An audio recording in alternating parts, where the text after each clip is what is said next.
Greetings, Dennis Daniels here. This is a quick demonstration of how I make bibimbap, which is Korean rice roll. I've got some rice here. The rice is I cooked it a little wet, 1.1 rice to 1.25 water. Threw in a little sesame oil for flavor. Rice is not special, just whatever I had.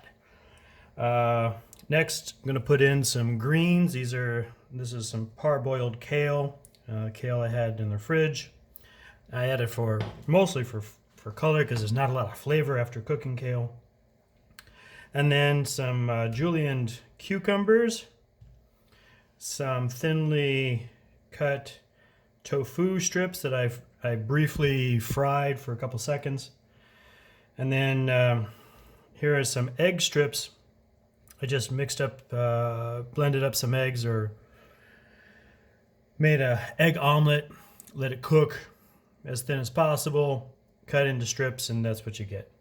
I've got some white sesame seeds here, and I got some black sesame seeds here. I put these in mostly for texture change because it gives a nice little crispiness to the roll itself.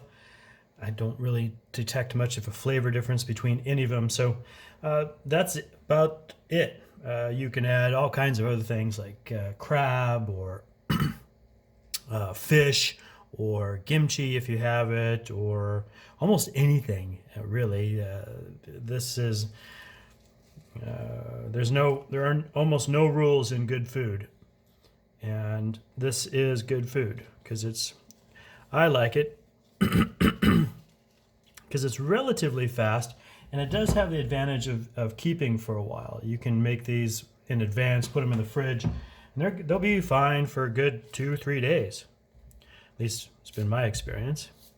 So what I'm doing now is I'm putting a little bit of water on the seaweed sheet here so that when I roll this over,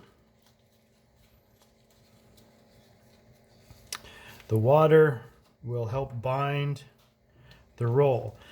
Now I'm giving it a good squeeze, get everything pressed together. The rice will squish up quite nicely, and we have a bibimbap roll. Now check the seam.